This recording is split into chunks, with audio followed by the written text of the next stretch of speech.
बिस्मिल्लाहिर्रहमानिर्रहीम। अस्सलाम वालेकुम नाज़रीन, आप यूट्यूब चैनल देख रहे हैं। मैं इमरान खान हूँ। इम्पोर्टेड हुकूमत की बुनियादें हिल गई हैं, कैसे, मैं उसके बारे में आपको बाद में बताऊँगा। और भी बहुत बड़ी ख़बरें हैं, लेकिन सबसे पहले जो सैलाब मुतासरीन के हवाले से सूरत हाल है उस पर मैं आपको आगाह कर दूँ, क्योंकि आने वाले दिनों में हम इसके ऊपर लगातार बात करते रहेंगे, सूरत हाल आपको बताते रहेंगे, ताकि आपको सूरत हाल का अंदाज़ा रहे कि कितने लोग मुतासर हो रहे हैं और कितनी मदद की ज़रूरत है पाकिस्तान को इस वक्त। सबसे पहले तो ये है कि बिलाखिर जो हमारी हुकूमतें हैं उनको होश आ गई है, और इसके लिए जितना सोशल मीडिया को सराहा जाए उतना कम है। सबसे ज़्यादा सोशल मीडिया ने इसके ऊपर आवाज़ उठाई है। पाकिस्तान का रवायती मीडिया बाद में इसमें शामिल हुआ है, और बिलाखिर अब सारी सूबाई हुकूमतें और वफाकी हुकूमत इस काम के ऊपर शामिल हो गई है। आज के दिन के लिए जो इत्तलात हैं उनमें सबसे पहले तो ये है कि पाक फ़ौज ने जब ये सिलसिला शुरू हुआ था तो तब इमदादी सरगर्मियाँ शुरू की थी। आपको याद होगा लसपेला में जो हेलीकॉप्टर का हादसा हुआ था जिसमें पाक फ़ौज के ऑफिसर शहीद हुए थे, ये मामला बाद में बहुत हाईलाइट भी हुआ पाकिस्तान में। जनरल सरफराज से मुंसलिक जो एक हेलीकॉप्टर था वहाँ से ये मामला शुरू हुआ था। तो वो हेलीकॉप्टर भी इमदादी सरगर्मियों में जो है वो काम कर रहा था, और उस हेलीकॉप्टर के हादसे के बाद भी पाक फ़ौज इसके ऊपर काम करती रही है। अब एक नई अनाउंसमेंट हुई है, वो ये है कि पाक फ़ौज के जो आला तरीन अफसरान हैं उन्होंने अपने 1 माह की तनख्वाह सैलाब ज़दगान की मदद के लिए फ़राहम कर दी है। इस रकम से उनकी बहाली की जाएगी और जो इमदाद के काम हैं उनके ऊपर इस रकम को खर्च किया जाएगा। वफाकी काबीना ने भी अपनी 1 महीने की तनख्वाह जो है वो दे दी है। आलमी तंजीमों ने, मालियाती इदारों ने फ़ौरी तौर पे पाकिस्तान की अपील के ऊपर $50 करोड़ की इमदाद का ऐलान किया है। इसके अंदर वर्ल्ड बैंक शामिल है, वर्ल्ड फूड प्रोग्राम शामिल है, एशियन डेवलपमेंट बैंक शामिल है, UK एड्स इसके अंदर शामिल है, आलमी इदारा सेहत शामिल है, चीन, अमेरिका और यूरोपीय ममालिक ने मदद की है पाकिस्तान की। इमरान खान साहब जो पाकिस्तान तहरीक इंसाफ के चेयरमैन हैं, उन्होंने अपने सिंध के और हैदराबाद के जो जलसे हैं उनको मनसूख कर दिया है, और कराची और हैदराबाद के जलसे अब उनके नहीं होंगे, बल्कि अब वो जाएंगे और जाकर सैलाब मुतासरीन की मदद करेंगे। पंजाब और खैबर पख्तूनख्वा से वो अपने दौरों का आगाज़ करेंगे सैलाब मुतासरीन की मदद के लिए। साथ ही साथ उन्होंने ये भी अनाउंस किया है कि इमरान खान साहब की, क्योंकि 2 सूबों में हुकूमत है, पंजाब में और खैबर पख्तूनख्वा में, तो ये दोनों सूबाई हुकूमतें बाकी दोनों सूबाई हुकूमतों की भी मदद करेंगी, यानी बलूचिस्तान की और सिंध की मदद की जाएगी, क्योंकि बलूचिस्तान तो बहुत बुरी तरह इफ़ेक्ट हुआ है। वहाँ पे तो लगातार बारिशों का एक के बाद एक स्पेल आ रहा है, और मकानात जो हैं वो मुनहदिम होते चले जा रहे हैं। इतनी ज़्यादा बारिशें हैं, ज़मीन पे पानी खड़ा है, घर जो हैं वो उसमें डूब रहे हैं, बुनियादें घरों की कमज़ोर होती हैं, कच्चे मकानात होते हैं ज़्यादातर, तो वो मकानात गिर रहे हैं, ऊपर से बारिश बरसती चली जा रही है, और अभी मज़ीद बारिशों के इम्कानात हैं सितंबर में भी। लिहाजा बलूचिस्तान को बहुत मदद की ज़रूरत है, सिंध को बहुत मदद की ज़रूरत है। और ये कहा जा रहा है कि अब तक की इतला के मुताबिक 2010 का जो सैलाब था उससे ज़्यादा खौफनाक ये सैलाबी सूरत हाल पैदा हो चुकी है। मालाकंड से लेकर DI खान से लेकर और सिंध और बलूचिस्तान के इलाकों में ख़ास तौर पे, और पंजाब के जनूबी अजला के अंदर जो सैलाब है वो बहुत तेज़ी से आगे बढ़ता चला जा रहा है। अब इमरान खान साहब ने भी अनाउंसमेंट की है। कलाम और स्वात के जो सियाती मकामात हैं वहाँ पे मैं उनको सलाम पेश करना चाहता हूँ, जो वहाँ के लोग हैं। उन्होंने ये अनाउंस किया है और उन्होंने हमेशा आगे बढ़ के इस तरह के काम किए हैं। ख़ास तौर पे कलाम और मालाकंड के जो स्वात के इलाके हैं, वहाँ के जो सैलाबी सूरत हाल के बाद जो वहाँ के होटल मालिकान हैं, उन्होंने ये ऐलान किया है कि जो सयाह फंस गए हैं या जो यहाँ पे रुक गए हैं उनकी रिहाइश और उनका खाना पीना ये मुफ्त फराहम किया जाएगा। यानी सारा साल वो इसमें पैसे कमाते हैं, लेकिन जब बुरा वक्त आता है तो वो उसमें मज़ीद पैसे कमाने की बजाय या फंसे हुए लोगों से उनको लूटने की बजाय या उनसे फ़ायदा उठाने की बजाय ये पाकिस्तानी शाबाश के मुस्तहिक हैं कि ये अपने होटलों को और अपने खाने पीने को मुफ्त कर रहे हैं उन सयाहों के लिए जो आप पे नहीं कर सकते। ये एक बड़ी अच्छी बात है। अब आ जाएं उन खबरों की तरफ जो मैंने आपको बतानी थी। तो नवाज शरीफ साहब, शहबाज शरीफ साहब की पॉलिसी से खुश नहीं है, ख़ास तौर पे मिफ्ता इस्माइल उनको बिल्कुल नहीं भा रहे। ये खबर सुहेल वड़ाइश साहब ने दी है। सुहेल वड़ाइश साहब पाकिस्तान में एक सीनियर सहाफ़ी हैं। वो बरतानिया गए थे उन्होंने मियां नवाज शरीफ साहब से मुलाकात की थी। उस मुलाकात का अहवाल उन्होंने एक टीवी चैनल पे एक निजी शो के अंदर बताया। उसमें जो चीज़ें उन्होंने बताई हैं वो पहले मैं आपके सामने रखता हूँ, फिर एक्चुअली ये है क्या और ये किया क्यों जा रहा है, तफसीलात आपको मैं बताता हूँ। नवाज शरीफ साहब ने उनको जो चीज़ें कहीं बकौल सुहेल वड़ाइच साहब के कि शहबाज हुकूमत की पॉलिसियों से खुश नहीं है और मिफ्ता इस्माइल तो बिल्कुल उनको पसंद नहीं आ रहे। मैं तो पहले ही कह रहा था कि हुकूमत ना ले, ये नवाज शरीफ साहब का कहना है। नवाज शरीफ साहब इमरान खान साहब को सज़ा दिलवाना चाहते हैं, उनके खिलाफ कार्रवाई करवाना चाहते हैं, क्योंकि अपने तमाम मसाइल के लिए वो इमरान खान साहब को ज़िम्मेदार समझते हैं। शहबाज हुकूमत अच्छा परफॉर्म नहीं कर रही, नवाज शरीफ साहब ये समझते हैं, मगर वो पहले इमरान खान से निमटना चाह रहे हैं। सुहेल वड़ाइच से ये भी कहा नवाज शरीफ ने कि आप जाएं और जाकर शहबाज शरीफ से मिलें और उन्हें कहें कि माशी पॉलिसियों पर गौर करें। नवाज शरीफ अदलिया के खिलाफ एक नया बयानिया भी बना रहे हैं, ये उन्होंने कहा, और अब वो कुछ जजेस को और अदलिया को हो सकता है वो कोई लेटर लिखें या उसके बाद वो कार्रवाई शुरू करें, और वो अदलिया को और जजेस को उनके खिलाफ अब एक नया बयानिया बनाएंगे और उसके ऊपर वो काम करेंगे, और इस पर काम हो रहा है। नवाज शरीफ जेल नहीं जाना चाहते, जेल जाए बगैर वो वापसी करना चाहते हैं और अपने केसेस का सामना करना चाहते हैं, लेकिन जेल में अब वो नहीं जाना चाहते। नवाज शरीफ साहब मरीम नवाज से बहुत खुश है और शहबाज शरीफ साहब की जो हुकूमत है वो और नवाज शरीफ एक पेज के ऊपर नहीं है। देखिए नवाज शरीफ साहब एक्चुअली कर क्या रहे हैं, ये जानबूझकर हमेशा गुड कॉप और बैड कॉप खेलते हैं, लेकिन इस मरतबा थोड़ी जल्दबाजी कर रहे हैं, और ये सोशल मीडिया का दौर है, चीज़ें बहुत जल्दी सामने आ जाती हैं। ये जो हुकूमत बनी है ना शहबाज शरीफ साहब की, ये नवाज शरीफ साहब की मुकम्मल हमायत के साथ बनी है। अगर कोई ये कहता है कि नवाज शरीफ साहब इस हुकूमत के बनने के हमायती नहीं थे तो वो झूठ बोलता है।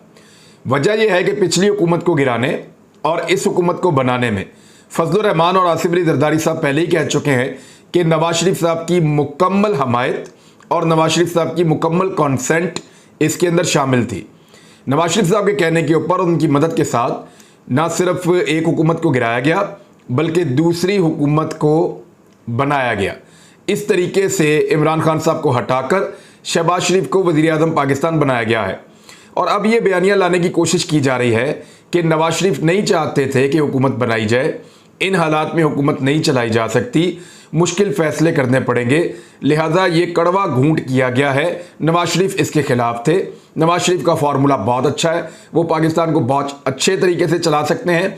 हमें फंसा दिया गया था और हमें सारे इत्तेहादियों ने मिलकर फंसाया था, और रफ्ता रफ्ता ये इल्ज़ामात मुमकिना तौर पे एस्टेब्लिशमेंट पे भी डाल दिए जाएं और फिर एक बयानिया बनाया जाए जिसमें नवाज शरीफ की वापसी और PMLN की वापस पाकिस्तानी पॉलिटिक्स में आने की राह हमवार की जाए। एक्चुअली ये वो गेम है जिसके ऊपर काम किया जा रहा था, लेकिन जल्दी भांडा फूट जाता है और जल्दी सारी चीज़ें सामने आ जाती हैं। कोशिश ये की जा रही है कि शहबाज शरीफ साहब ने ये करने की कोशिश की, लेकिन ये हो नहीं पाया। अब जब सुहेल वड़ाइच साहब ने ये बात की और इसके साथ अगर आप जोड़ के देखें आबिद शेर अली की प्रेस कॉन्फ्रेंस को, अब वो तमाम लोग जो नून लीग के टिकट के ऊपर मुकाबला करने जा रहे हैं पंजाब में पाकिस्तान तहरीक इंसाफ का, और जो लोग MKM या पीपल्स पार्टी के टिकट के ऊपर मुकाबला करने जा रहे हैं सिंध में पाकिस्तान तहरीक इंसाफ का, इसी तरह जो लोग खैबर पख्तूनख्वा में फजलुर रहमान या नून लीग या बाकी टिकटों के ऊपर मुकाबला करने जा रहे हैं इमरान खान साहब का, ये 9 की 9 नशस्तों के ऊपर जो लोग इमरान खान साहब का मुकाबला कर रहे हैं वो सारे अवाम में क्या मुंह लेकर जाएंगे। वहाँ अवाम जो है वो इनका इंतज़ार कर रही है कि आप लोगों ने तो जीने के काबिल नहीं छोड़ा। पेट्रोल की कीमतें, गैस की कीमतें, महंगाई 50 साल का रिकॉर्ड महंगाई का पाकिस्तान का टूट चुका है, और ये सरकारी आदादोशुमार के मुताबिक टूटा है। ये कोई प्राइवेट आदादोशुमार नहीं है, किसी शख्स ने घर में बैठकर नहीं बनाए। ये सरकारी आदादोशुमार के मुताबिक रिकॉर्ड महंगाई के सारे टूट चुके हैं। तो ऐसी सूरत हाल में अवाम के पास वोट लेने के लिए कैसे जाएंगे जब बिजली मिल नहीं रही, और जो मिल रही है वो इतनी महंगी है कि लोग बिल अदा नहीं कर पा रहे। पेट्रोल की कीमतें भी आपके सामने हैं, और जो अशिया खुर्दोनोश हैं, खाने पीने की चीज़ें, उनकी कीमतें भी आपके सामने हैं। तो ऐसी सूरत हाल में जो आबिद शेर अली ने किया वही सबको करना पड़ेगा, अपनी ही हुकूमत के खिलाफ एहतजाज और अपनी ही हुकूमत के खिलाफ बातचीत। लेकिन नवाज शरीफ साहब को ये चीज़ रास नहीं आई। फिर नवाज शरीफ साहब को फौरी तौर पे उसका रिबटल जारी करना पड़ा, उसकी तरदीद जारी करनी पड़ी। नवाज शरीफ साहब कहते हैं the negative comments attributed to me about Prime Minister Shehbaz Sharif are misleading and incorrect. I remain hopeful that the sincere and tireless efforts by Shehbaz Sharif under the most challenging circumstances will bear fruit and he will steer the country out of the mess created by Imran Khan. इसका जो नवाज शरीफ साहब कहना चाह रहे हैं वो ये कि वज़ीर-ए-आज़म शहबाज शरीफ के बारे में मुझसे मंसूब मनफी तबसरे गुमराहकुन और गलत हैं। यानी जो बात अब ये सोचना पड़ेगा सुहेल बड़ाइच साहब को कि उन्होंने जो बात की उसको कैसे गलत करार दे रहे हैं नवाज शरीफ साहब। सुहेल बड़ाइच साहब खुद मिले हैं नवाज शरीफ साहब से और वो वापस आए पाकिस्तान में, तो अब नवाज शरीफ साहब ये कह रहे हैं कि जो मेरे से मंसूब उन्होंने बात की है वो ना सिर्फ गुमराहकुन है बल्कि गलत है। मुझे उम्मीद है कि इंतहाई मुश्किल हालात में शहबाज शरीफ की जो कोशिशें हैं उनको फल निकलेगा, उनका फल मिलेगा और वो मुल्क को इमरान खान के पैदा किए हुए ख़राब सूरत हाल से निकाल लेंगे, ये नवाज शरीफ साहब का कहना है।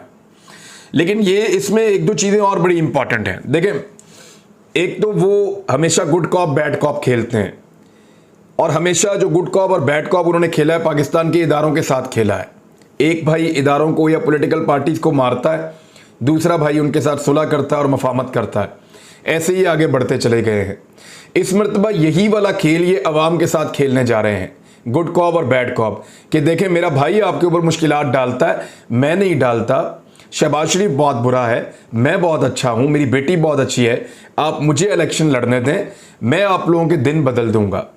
तो नवाज शरीफ साहब एक्चुअली ये चाहते हैं, गुड कॉप बैड कॉप जो उन्होंने हमेशा सबके साथ खेला वो अब अवाम के साथ खेलना चाहते हैं। लेकिन अवाम मेरे ख्याल में इस खेल का हिस्सा नहीं बनेगी। अवाम ने बड़ी तकालीफ बर्दाश्त की है और अवाम जानती है कि शहबाज शरीफ ने जो कुछ भी किया, जितना कुछ भी किया, चाहे वो मिफ्ता इस्माइल के ज़रिए से करवाया हो, चाहे वो खुद उनके अपने फैसले हों, ये जो कुछ भी मौजूदा इम्पोर्टेड सरकार ने किया, इसके लिए नवाज शरीफ साहब और आसिफ अली जरदारी साहब और मौलाना फजल रहमान साहब, ये तीनों लोग बराबर के हिस्सेदार हैं और ये तीनों लोग उतने ही जिम्मेदार हैं जितनी की मौजूदा इम्पोर्टेड सरकार। अब अगर कोई बयानियाँ बनाते हैं अदलिया के ख़िलाफ़ तो एक नई मुश्किल पैदा हो गई है। वो नई मुश्किल क्या है? वो नई मुश्किल ये है कि अब मुकदमात दर्ज होंगे पंजाब में और खैबर पख्तूनख्वा में। जैसे ही नवाज शरीफ साहब या मरीम नवाज साहिबा अदलिया के ख़िलाफ़ बयानात देने की कोशिश करेंगे, मिसाल के तौर पे राणा सनाउल्लाह साहब पे मुकदमा दर्ज हो गया है और ये मुकदमा दर्ज हुआ है गुजरात में। गुजरात में शहरी शहकाज असलम की जानिब से दायर करदा दरख्वास्त पर वज़ीर दाखिला राणा सनाउल्लाह के ख़िलाफ़ FIR दर्ज की गई है। FIR के मतन के मुताबिक राणा सनाउल्लाह ने इंतज़ामिया, अदलिया और दीगर सरकारी मुलाजमीन को धमकियाँ दी हैं। वैसे वो धमकियों वाली मैंने भी फुटेज जो है उसको अपलोड किया था। ना सिर्फ राणा सनाउल्लाह साहब जजेस को धमकियाँ दे रहे थे घेराव करने की, बल्कि वो ऑफिसर्स को और उनके बच्चों को भी धमकियां दे रहे थे, उनकी फैमिलीज़ को भी धमकियां दे रहे थे और बड़ी खौफनाक धमकियां उन्होंने दी हैं। अब मुकदमे की दरख्वास्त में कहा गया है कि वज़ीर दाखिला राणा सनाउल्लाह के खिलाफ मुकदमा दर्ज करके कार्रवाई की जाए। उन्होंने अदलिया के घेराव, जजों को आईनी काम से रोकने की धमकी दी है। और इसके अलावा नवाज शरीफ साहब और मरीम नवाज साहिबा और शहबाज शरीफ के खिलाफ मुकदमात की दरख्वास्तें दायर की गई हैं। फ़ौज मुखालिफ बयानात पर नवाज शरीफ और दीगर के खिलाफ दरखास्तें दायर कर दी गई हैं कि फ़ौज के ख़िलाफ़, और ये लाहौर के थाना ग्रीन टाउन में जमा करवाई गई हैं, जिसमें ख्वाजा आसिफ, अयाज सादिक, परवेज़ रशीद के नाम भी शामिल हैं, नवाज शरीफ और मरीम नवाज के अलावा। तो अब जो खेल शुरू किया राणा सनाउल्लाह साहब ने और वफाकी हुकूमत ने, उस खेल के अंदर पंजाब की सूबाई हुकूमत कूद पड़ी है और खैबर पख्तूनख्वा हुकूमत भी इसके ऊपर काम जारी रखे हुए है। यानी आप यहाँ से अंदाज़ा करें कि जो बयानात इमरान खान साहब ने दिए उनकी इंटेंसिटी बड़ी लो थी। जो बात शहबाज गिल ने की वो बहुत लो इंटेंसिटी के साथ की, बहुत कम जहरीली थी। लेकिन जो बातें नवाज शरीफ और उनके साथियों ने और मौलाना फजल रहमान ने की, उन बातों में जहर बहुत ज़्यादा था। तो उनके ऊपर भी मुकदमात उसी नौइयत के या उससे ज़्यादा शदीद नौइयत के दर्ज किए जा सकते थे। बहुत होल्ड किया इमरान खान साहब ने और उनकी हुकूमतों ने, सूबाई हुकूमतों ने, लेकिन जब उनको दीवार के साथ ज़्यादा लगाया गया तो अब वो भी मुकदमात दर्ज करवा रहे हैं। साथ ही साथ क्योंकि तौहीन अदालत की कार्रवाई जो है वो की जा रही है इमरान खान साहब के ख़िलाफ़ और उसको अब सुना जाएगा, तो मरियम नवाज, राणा सनाउल्लाह, फजलुर रहमान और दीगर के खिलाफ तौहीन अदालत की दरखास्त एक दायर कर दी गई है। इस्लामाबाद हाई कोर्ट में मरियम नवाज, राणा सनाउल्लाह, मौलाना फजलुर रहमान और दीगर के खिलाफ तौहीन अदालत की दरखास्त दायर की गई है। दरखास्त में इस्तदा की गई है कि मरियम नवाज और दीगर के खिलाफ तौहीन अदालत की कार्रवाई शुरू की जाए। और अली एजाज भुट्टर साहब ने इस दरखास्त को दायर किया है। मुस्लिम लीग नून के रहनुमाओं में अताउल्लाह तारड़, मरियम औरंगजेब को भी दरखास्त में फरीक बनाया गया है। इन लोगों ने 3 हफ्ते पहले और उससे पहले भी कई मरतबा मुअज़्ज़िज़ अदलिया के जज साहिबान को डायरेक्टली तनकीद का निशाना बनाया है। और वो कोई जुडिशल मजिस्ट्रेट या कोई छोटे ओहदे के जज साहिबान नहीं थे, वो सुप्रीम कोर्ट ऑफ पाकिस्तान के मुअज़्ज़िज़ जज साहिबान थे जिनके ऊपर बड़ी बदतरीन तनकीद की गई है। लिहाजा अब हर वो हथियार जो तैयार किया था राणा सनाउल्लाह ने और वफाकी हुकूमत ने इमरान खान साहब के खिलाफ, उसी हथियार से वापस पलट कर जवाब देने का फैसला किया है पाकिस्तान तहरीक-ए-इंसाफ ने, उनके लॉयर विंग ने और उनकी पंजाब की और खैबर पख्तूनख्वा की हुकूमतों ने। तो ये एक अनफॉर्चुनेट सिचुएशन है। मेरे ख्याल में बयानात के ऊपर और इन चीज़ों के ऊपर एक जमहूरी मुल्क के अंदर इस किस्म के इक़दामात नहीं होने चाहिए। लेकिन अब क्योंकि ये खेल शुरू हो गया है तो इसको कहाँ तक ले जाया जा सकता है, एक बड़ा सवाल है। लेकिन एक सवाल और भी है, जो इस वक्त वफाकी हुकूमत है उसके साथ बहुत ताकतवर हल्के मिले हुए हैं। और जब ताकतवर हल्के मिले होते हैं तो चीज़ें बहुत तेज़ी से होती हैं, एक्शन बहुत तेज़ होते हैं। जो सूबाई पंजाब की और खैबर पख्तूनख्वा की हुकूमतें, उनके साथ ताकतवर हल्के वैसे नहीं मिले हुए, तो उनके मुकदमात आपको ज़रा स्लो भी लगेंगे। डिपेंड करता है कि कितना प्रेशर कोई डाल सकता है और कितना खुलकर कोई खेल सकता है। ये खेल अब खेला जाता रहेगा बदकिस्मती से। अब तक के लिए इतना ही। अपना ख्याल रखिएगा, अपने इस चैनल का भी। अल्लाह हाफ़िज़।